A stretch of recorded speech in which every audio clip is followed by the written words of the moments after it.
लीला का आस्वादन करवाने जा रहे हैं जो बहुत ही प्यारी और दिल को मोह लेने वाली है। तो चलिए चलते हैं उस समय में जहाँ कलयुग को शुरू हुए केवल 4600 वर्ष हुए हैं। ये इतिहास है कलयुग के पतित पावन करुणा अवतार का, जिनका नाम है श्री कृष्ण चैतन्य महाप्रभु। बोलिए गौरंग महाप्रभु की जय।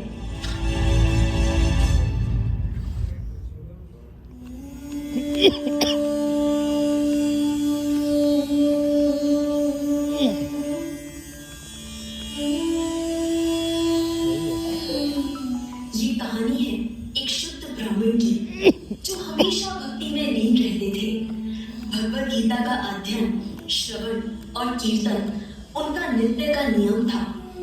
वे अपने गले में हमेशा शालीग्राम शिला विराजमान रखते थे और अपने गोपाल जी को बिना भोग लगाए कुछ भी नहीं पाते थे।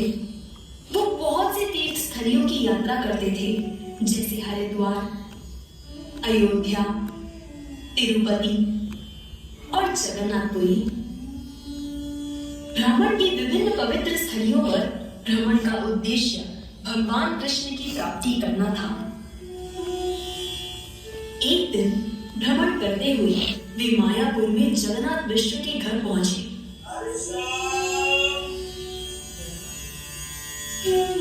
उन्हें देखते ही जगन्नाथ विष्णु उठ खड़े हुए और उन्हें प्रणाम किया।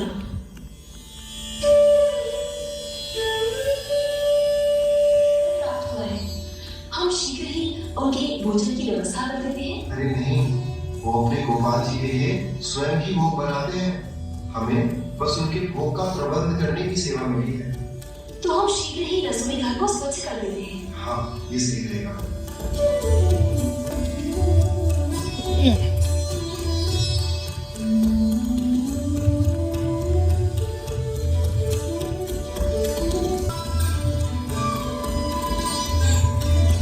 धन्यवाद प्रभु, इतनी सुंदर व्यवस्था के लिए। अब मैं अपने गोपाल जी के लिए अच्छे से भोग बनाऊंगा।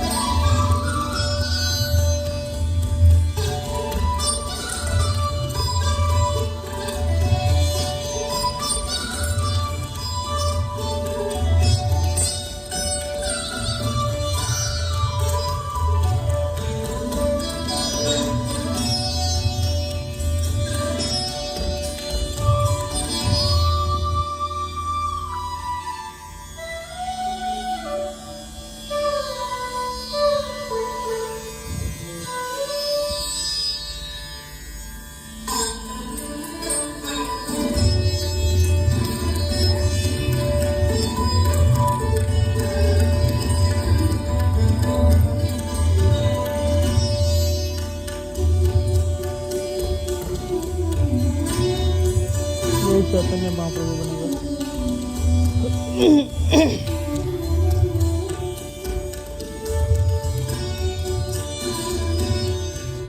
हे कृष्णा, इस निर्धन बालक ने मेरे ठाकुर जी का भोग खा लिया।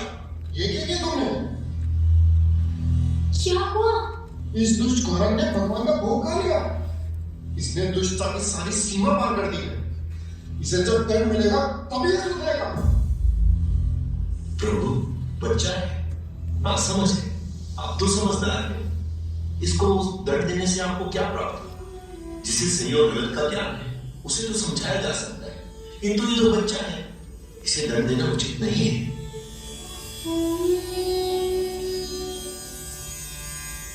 मुझे क्षमा करे ब्राह्मण देव।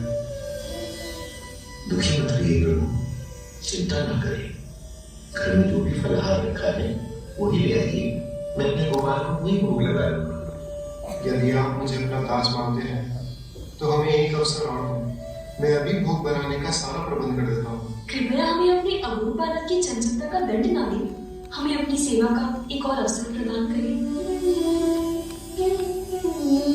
उचित है, यदि आप इतने ही आग्रह कर रहे हैं तो जैसे आपको ठीक लगे मैं अपने गोपाल के लिए पुनः भोग बना दूंगा। तो मैं शीघ्र ही रसोई घर स्वच्छ कर दूंगी। धन्यवाद प्रभु।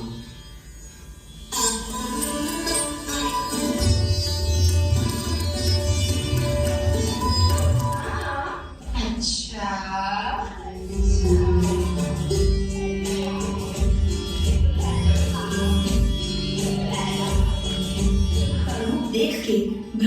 मंत्रमुग्ध रह गए और बोले, अरे ये अद्भुत बालक कौन है? ये मेरा ज्येष्ठ पुत्र है विष्णु। धन्य है इस बालक के माता पिता।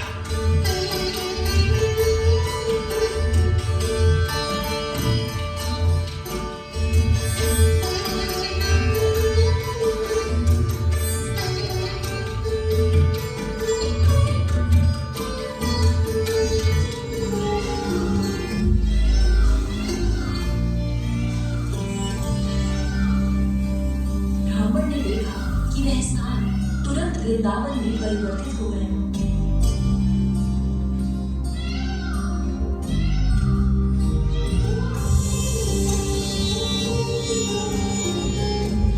जय भगवान जी। हे